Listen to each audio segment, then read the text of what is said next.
1/3 भाग का उपयोग कर रहे हैं। इस शंकु के निर्माण में 1/3 भाग का उपयोग हो रहा है। तीसरा हिस्सा, तो जो बेलन का आयतन होता है πr²h, उसका 1/3 ये शंकु का निर्माण हो जाएगा, तो इसका आयतन हो जाएगा। क्योंकि ये जो हम वृत्त ऊपर वाला था इसको हम छोड़ दिए हैं, तो इसलिए सिर्फ नीचे का लिए हैं, तो इसलिए 1/3 का निर्माण हुआ। समझ रहे हैं? तो इसलिए आयतन क्या होगा, 1/3 πr², πr²h। इसको इकाई क्या देंगे, घन इकाई।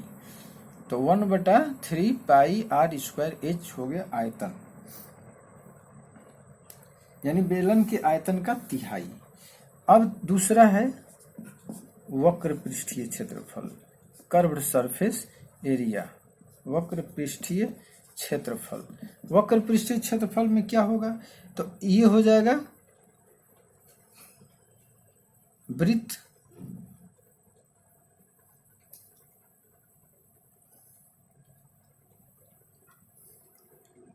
तो πr l, इसमें हो जाएगा πr l। ठीक है, πr l। ये तिर्यक ऊंचाई होती है। r को हम क्या बोलते हैं, तिर्यक ऊंचाई। r को कह रहा हूं, l को क्या बोलते हैं, तिर्यक ऊंचाई। h को ऊंचाई, r को त्रिज्या। तो ये वक्र पृष्ठीय क्षेत्रफल हो गया πr l।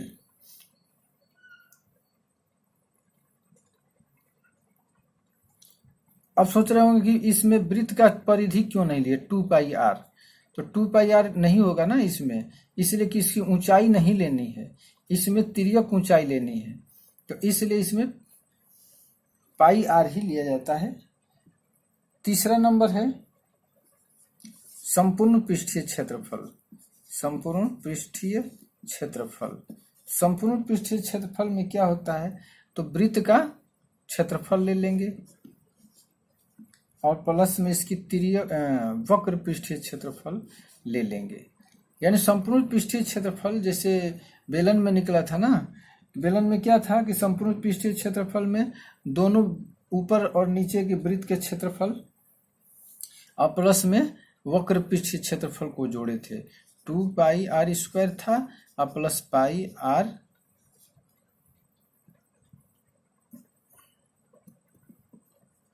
2πrh था, तो इसको जोड़े थे। ये था वक्र पृष्ठीय क्षेत्रफल और ये था दोनों वृत्त ऊपर और नीचे का, आधार और शीर्ष के वृत्त का क्षेत्रफल था, इसलिए 2πr² था।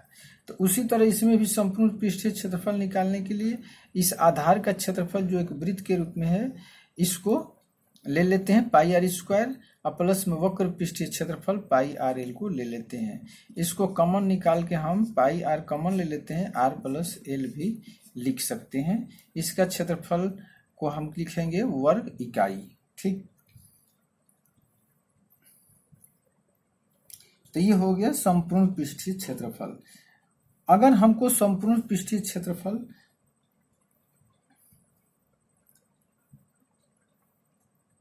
दिया गया हो और उसमें r दिया गया हो, तो l निकाल सकते हैं इस फार्मूला से। यानी जो भी देखिए फार्मूला अभी तक मैं दिया, उसमें आप और भी फार्मूला बना सकते हैं। अब जैसे इसमें दिया गया है कि आयतन मालूम हो तो त्रिज्या कैसे निकालेंगे, h भी मालूम रहना चाहिए। अगर आयतन मालूम हो और h मालूम हो तो त्रिज्या कैसे निकालते हैं, तो इससे आप एक नया फार्मूला बना सकते हैं। अभी बताता हूँ।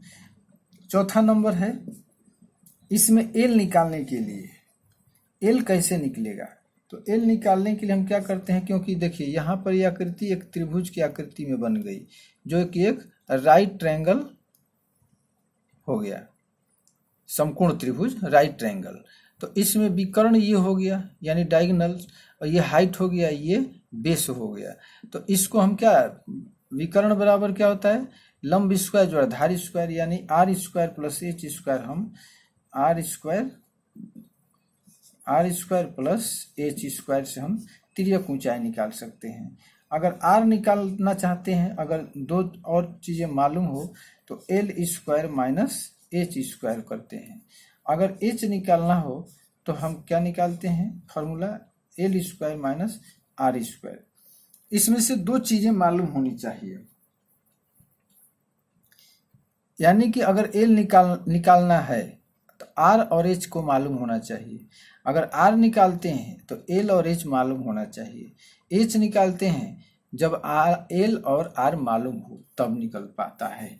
और इसकी हम मात्रक क्या देंगे, इकाई देंगे, क्योंकि ये लंबाई है, ये त्रिज्या है और ये ऊंचाई है, तो इसका मात्रक इकाई ही रहेगा। अब देखिए, हम बता रहे थे कि अब फार्मूला हम इससे अलग तैयार कैसे करते हैं, तो चलिए देखते हैं। अब देखिए, अगर हमको यहाँ h मालूम हो तो r कैसे निकालेंगे। तो r निकालने के लिए क्या करेंगे, आर स्क्वायर को लिख लेंगे और ये 3 गुणा आयतन हो जाएगा, 3 गुणा आयतन, अब बटा में हो जाएगा पाई h। ठीक है, पाई h नीचे आ जाएगा। और r निकालने के लिए क्या होगा, आर स्क्वायर हटा देंगे तो इस पे करनी लग जाएगा। बस हो गया आंसर, आपका एक नया फार्मूला तैयार हो गया। ठीक है, अगर इसी तरह h निकालना हो तो h निकालने के लिए क्या करेंगे, 3 गुणे आयतन बटा में पाई आर स्क्वायर। ठीक है, अगर कभी कभी ऐसा होता है प्रश्न में ना कि त्रिज्या न दे करके डी दे देता है, यानी व्यास को दे देता है, व्यास डायमीटर, तो डायमीटर दे देता है तो क्या करेंगे उसके लिए, या तो उसको अगर निकालने लायक है तो हम उसको आधा कर देंगे, क्योंकि त्रिज्या बराबर डी बटा 2 होता है, तो इसको हम निकाल लेते हैं आर बराबर डी बटा 2, या फिर इसमें मान रख देते हैं सीधा। तो इसमें अगर मान रखते हैं आर का मान तो डी बटा 2 का स्क्वायर हो जाएगा। अगर यहाँ पर हमको व्यास दिया गया है तो 1/3 पाई डी बटा 2 का स्क्वायर एच होगा। तो ये ध्यान रखिएगा कि अगर आर के जगह पर व्यास दिया गया, डी दिया गया है, तो क्या करेंगे। तो चलिए अब हम अगला लेते हैं फार्मूला। शंकु के बाद अब क्या बच रहा है, बच रहा है एक गोला और एक अर्धगोला। वीडियो तो बहुत लंबा हो गया, लेकिन चलिए सारा कॉन्सेप्ट आ गया इसमें, अब कोई भी फार्मूला बचेगा नहीं। गोला, गोला को हम अंग्रेजी में क्या बोलते हैं, स्फेयर। ये एक वृत्त की तरह ही होता है, लेकिन ये एक ठोस आकृति होती है जो खोखला नहीं होता है, तो इसको हम कहते हैं गोला। वृत्त की तरह इसका त्रिज्या भी होगा, व्यास भी होगा। इसमें ये व्यास हो लेते हैं, ये केंद्र रहता है, लेकिन इसमें इस आकृति को ऐसे दिखाते हैं। ठीक है, तो ये इसकी त्रिज्या हो जाएगी इधर और पूरा व्यास हो जाएगा। ठीक है, तो समझने की बात है, जब तक समझेंगे नहीं तब तक फार्मूला नहीं निकाल सकते हैं। तो अब हो गया पहला नंबर, गोले का आयतन। गोले का आयतन बराबर क्या होता है, तो 4/3 पाई आर क्यू, ये होगा गोले का आयतन। अगर अब यही बात आ गई कि अगर आर के जगह डी दिया गया है तब क्या करेंगे, तो डी बटा 2 कर देंगे हम। ठीक है,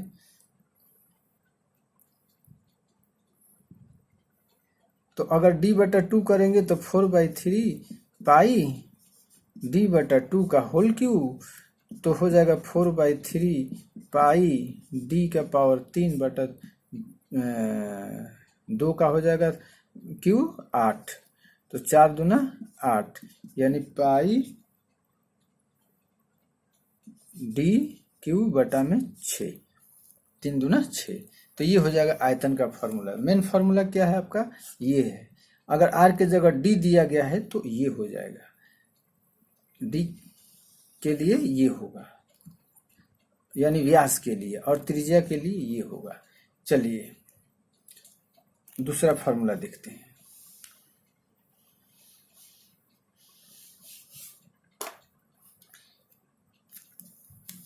इससे हम और भी फार्मूला निकाल सकते हैं, गोले की त्रिज्या निकाल सकते हैं।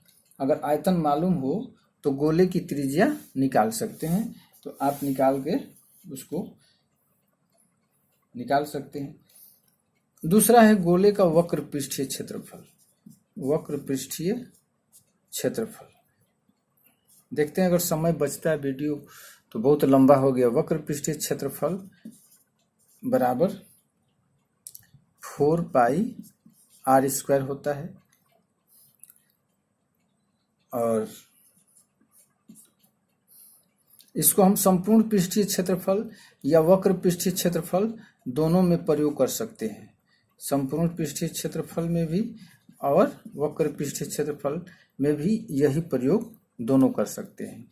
इसका वक्र पृष्ठीय अलग नहीं होता, संपूर्ण पृष्ठीय ही वक्र पृष्ठ के रूप में इस्तेमाल कर लिया जाता है। अब है गोले की त्रिज्या।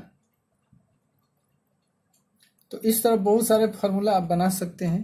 गोले की त्रिज्या निकालना हो, अगर आयतन मालूम हो, आयतन मालूम हो तो गोले की त्रिज्या कैसे निकालेंगे? तो करनी में घन, इस क्यूब था ना, तो घनमूल निकालेंगे। तो आयतन में 3 से गुणा करेंगे बटा में 4 पाई, ये हो गया। अगर हमको वक्र पृष्ठीय या संपूर्ण पृष्ठीय की त्रिज्या मालूम हो तो त्रिज्या कैसे निकालेंगे? अगर हमको वक्र पृष्ठीय क्षेत्रफल मालूम हो तब त्रिज्या कैसे निकालते हैं? तो त्रिज्या निकालने के लिए क्या करेंगे, यहाँ स्क्वायर था तो इसलिए हम इसका वर्गमूल लेंगे, और वक्र पृष्ठीय क्षेत्रफल, वक्र पृष्ठीय क्षेत्रफल बटा में 4 पाई, ठीक। या इसको हम ये भी लिख सकते हैं कि 1/2, क्योंकि 4 का वर्गमूल 2 निकल जाएगा, 1/2 वक्र पृष्ठीय क्षेत्रफल बटा में पाई, ठीक है। तो ये रहा गोले का फॉर्मूला। अब इसी के बाद आता है अर्धगोला का। चलिए, अर्धगोला जो होता है,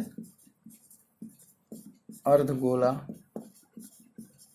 जिसको हम बोलते हैं सेमी स्फीयर, इसकी आकृति जो होती है एक गोले की तरह होती है, लेकिन आधा होता है। इसको हम अर्धगोला कहते हैं।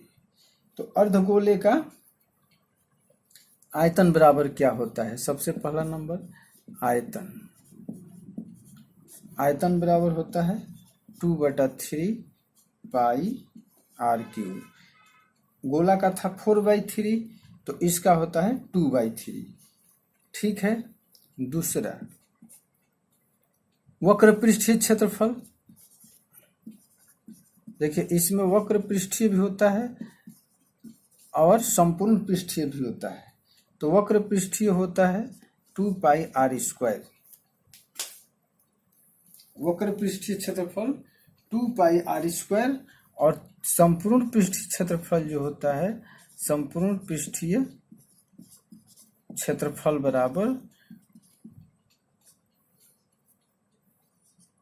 2 pi r square plus pi r square, ये पाई आर स्क्वायर, और इसका होता है 2 पाई आर स्क्वायर। तो इसको जोड़ देंगे तो हो जाएगा 3 पाई आर स्क्वायर। तो ये संपूर्ण पृष्ठीय क्षेत्रफल हो गया 3 पाई आर स्क्वायर हो गया। तो ये 3 फार्मूला लगता है अर्धगोला में, और यहीं तक आपका फार्मूला है।